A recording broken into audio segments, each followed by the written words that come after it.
Welkom terug by die groot ontbyt. Nou ja, as jy iewers naby die hoofstad bly, het jy hierdie naweek 'n klomp keer gehoor hoe skiet die pile oor jou. Ja, ons is selfs môre met Luitenant-kolonel Scott Logie van 85 Combat Flying School. Hy is 'n vlieënier van die Hawk MK120. Jy het hulle gehoor hierdie naweek al. Hy kuier vanoggend by ons ateljee. Ons gesels bietjie oor wat agter die skerms aangaan by die lugmag. Ons leer bietjie meer oor hom, waar hy vandaan kom, hoe dit voel om te vlieg. Ek wil graag weet hoe voel dit om 'n fighter pilot te wees. Luitenant-kolonel, welkom. Baie dankie. Is 85 gevegvliegskool. So is baie lekker om saam met julle te wees en ja, ek sien uit om hierdie tyd met julle vanoggend te spandeer. Baie dankie. Kolonel Scott, ek wil net vir jou sê, my seun het vir jou boodskap. Hy's 12. Hy het gesê, ek sê asseblief vir die oom, hy moet meer gereeld oor ons huis vlieg. Want as hy hoor daai kom hy skree van die Hawks aan, dan hardloop hy. Jy hoor net tekkies klap. Hy hardloop deur glasdeure. Hy gaan buite toe. Hy kyk vir die vliegtye. So jy het 'n paar kinders se lewens al gemaak hierdie naweek. Daar is hierdie naweek 'n klomp baie in die lug bo die hoofstad, né? Why are you so busy? We're here for the inauguration of the president. We've deployed our squadron to Pretoria for the inauguration, and it's obviously a privilege to be a part of the inauguration's proceedings. I also run outside when I see the aircraft still today. After all these years, I'm just as excited about fighter aircraft, and it's obviously been a dream of mine since I was a child as well. So I'm just as passionate about it, and absolutely, give me your coordinates and we'll fly over your house anytime. Lovely. Yeah. It is about who you know. There we go. No, but it's really it's fantastic to be here. We're based in Luitenant, which is in Limpopo, so we're hidden away in the far north of the country. So it's not every day that we get to show the aircraft that we to the rest of the public and to give the public exposure to us, except for air shows and those events, you know. So it's really a privilege to be here and to show that we do actually have an air force and we're competent and professional, and we're proud to be here and proud to be a part of this country. So, yeah. Colonel, you mentioned that this has been a dream of yours since you were a little boy. Can you tell us about that dream? Where did that dream start? Where did you get a love for airplanes? So, I believe it started when I was 4 years old. I was actually born in Pietermaritzburg in Natal. That's why you can hear I'm a Soti. Ek is 'n bloubaar ondersteuner. Ek ondersteun die bulle hierdie naweek. Wow, okay. Ek is so opgewonde. Ek probeer my vrou oorweeg om my kinders saam te vat loftes toe. Want dis okay once in a lifetime. It's what it is. Ja. So nee, maar toe 4 jaar oud was het my oupa my gevat in 'n klein vliegtuigie. And obviously between there and high school, I wanted to be all kinds of other things. I actually wanted to also be the guy that rides in the back of a rubbish dump truck, because I wanted to pick up, I thought it'd be exciting to ride in the back of a dump truck. So I suppose children have all kinds of dreams, but from about grade 8, standard 6, I knew I wanted to be a fighter pilot, and that's the only thing I wanted to do, which is really strange because I grew up in the Eastern Cape. So I was born in Natal, but I grew up in the Eastern Cape. And from grade 8, that's all I wanted to do. And we don't have any fighter aircraft in the Eastern Cape. There's not really a military presence there. And it's strange that this bug really bit. I think part of it might have had something to do with Top Gun. Top Gun. So, no, it's something that was, I think, quite unique. There were not other friends of mine that were interested in it. And that's all I did. I went to the library and got books about fighters and never saw a fighter aircraft until I was in my matric year, actually. For the first time, there was a flight past. So that's why I understand the importance of these events, to encourage the youngsters and inspire them to have dreams and to have a vision. Because, I mean, if you don't have a vision, you don't have a dream where you're going, you know. So from that young age that I had that, I still have that excitement today. I'm still looking at airplanes when they fly over. Yeah. It's interesting to hear the path you've taken. I went through your CV. It's very impressive. More than 3,000 flight hours on 10 different platforms. It's quite impressive. But now, the path you took, the road that your career took, you flew so many aircraft in so many places and in so many different roles. Yes, operations, but also instruction. Is there still room for people to grow? Because a lot of people say, you know, if you're not in the top echelons of the Air Force now, you're not going to really go anywhere. And is that the case? Or is there room for people to develop and grow in different directions and in different careers even in the South African Air Force? I think in our country, I mean, our country is a country of opportunity, and that's one thing I really enjoy about our country. You know, in all spheres of life. And my career never worked out probably how I intended it to be when I was in Standard 6 or Matric. I mean, I joined the Air Force. I was very privileged. I got recruited straight out of school into the Air Force, and I by no means was I the smartest or the fastest or the fittest or any of those. You know, it's actually quite a miracle. I think at that stage, there were about 1,500 to 3,000 applicants for the Air Force at that stage, and it started with, you know, tests in Standard 9 already, psychometric evaluations, and then in my Matric year we went for 2 weeks of you know, physical and mental and psychological exams, and in the end there were only 25 of us that were selected, and out of those 25 of us that were selected, 3 of us were eventually selected to go fly fighters. And you know, you have no control over those variables. You only have control over what you can do now, and you can only do the best you can with what you have at that moment, you know. And even as it was, I broke my legs during my basic military training, which was my first year, and I was you know, I was off course for a year, contemplating, you know, is this meant to be for me? Everything. Yes, and you know, I think you know, there's a lot of the supportive people around to keep you focused, and you know, my parents and you know, obviously later on in life when I got married, my wife as well is absolutely amazing. But to have that focus as well as that vision is what carries you through the tough times which invariably come, you know. So Colonel, during the break we didn't stop chatting. We haven't stopped talking about the aircraft. We still have to talk about your story. You are now the commanding officer at 85 Combat Flying School, Gevechtschool. Tell me about that. Being in that position, what does that mean?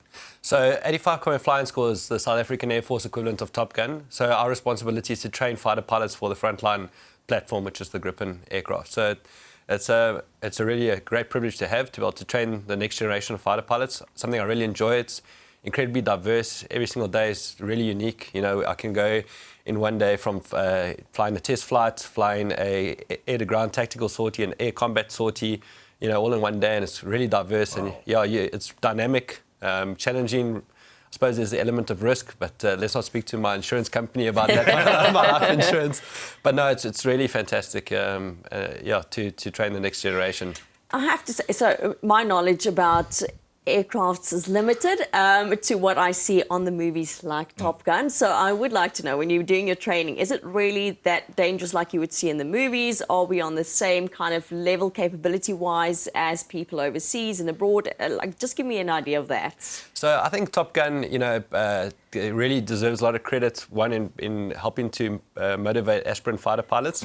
But it's also probably the movie that's the closest to the reality, and to try and communicate what we do for a living. You know, it's very difficult to capture it, as you guys know, being in the TV industry, to capture something on camera, to be able to explain that to the rest of the audience. And I think Top Gun captures elements of it. Obviously, there's parts that have been Hollywoodized and, you know, to make it appealing to the eye. But it's the dynamic and the action, the excitement that's there on a daily basis. You know, I don't ride a Kawasaki Ninja to work. I drive a family station wagon. But I think the flying part is fairly realistic. You know, except for the elements that have been spruced up for the TV. Yeah. So the Hawk that we're showing on these pictures now, it's a very capable platform. One of the most capable platforms in the world, actually, to do training on. Yes. And this is all to get pilots to fly the Gripens. Yes. They are still flying. People are saying, no, they're not flying anymore. But they are still flying. They are serviceable. And we've seen them over the weekend coming over Pretoria as well. Yes, no, absolutely. We work really hard. I've got an amazing group of people that I work with that are working hard to service the aeroplanes, to get them ready to fly. We travelled extensively last year all around the country, in all parts of the country. Some of those photographs that you saw were in Kimberley. We've been to Cape Town, Longabon, Durban. So I think everybody around the country, you just have to look up and you'll see what we are flying. But yes, it's a very capable aeroplane. I think it's used in more than 11 different countries, which include, but not limited to, Australia, Royal Air Force, the US Navy. It's an excellent training platform. And our specific Hawk has got South African avionic equipment, which is, to help the aircraft to be grippenized in a way so that there are elements of it that are similar. So Similar to the Gripen, so that we download all the costs of the training onto a cheaper platform, which ultimately helps the taxpayer in the end. So it helps you and me, because I'm also a taxpayer. So, it's an excellent training platform, yes. Yeah. How much training goes into being a fighter pilot before you can actually get into the planes? I mean, I'm assuming it goes quite a bit. And what does it take to be a fighter pilot? So obviously you first get selected in the South African Air Force to become a pilot. After that, it takes about 3 years to qualify as a pilot. And then you go through another selection board where you either get streamed for helicopters, fighters, or transport. And that'll be according to how you performed on, I did say it right, helicopters, fighters, and transport, and no specific order there. Yeah. But then after that, that goes according to how you did on course, what the instructors think about your personality, and how you performed, and where you best suited. And then from there, it's quite a long road. The part I really enjoy about fighter flying is that you're continuously learning and developing. Even now, I'm still learning. And it takes about 12 years to become a pilot attack instructor, which is where I am now. And I'm still learning, even though I'm a pilot attack instructor now. So there's multiple courses you're going through. And as you can imagine, the field we're in is you're also training for the next threat. So it's evolving, and you need to stay abreast of the times to be relevant, for the next theatre, which you need to foresee. So. Kolonel, jy praat nou so oor training for the next threat, wat beteken dit gaan oor oorlog. Mense moet altyd bereid wees om gereed wees vir oorlog, voorbereid wees. But I mean, a lot of the work is also ceremonial, like you're doing now with the inauguration.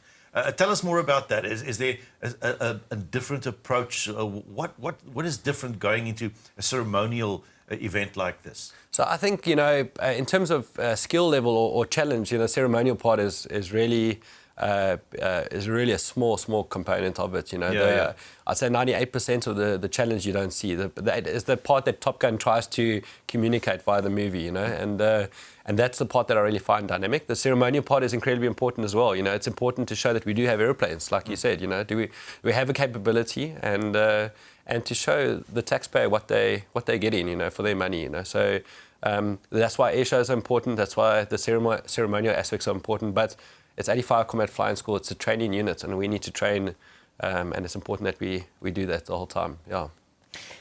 How do we compare to the rest of the world? Yeah. Are we on par with the rest of the world when it comes to both our planes and our pilots? Yes, I think so. The platforms that we've got in the Gripen and the Hawk are definitely world-class platforms.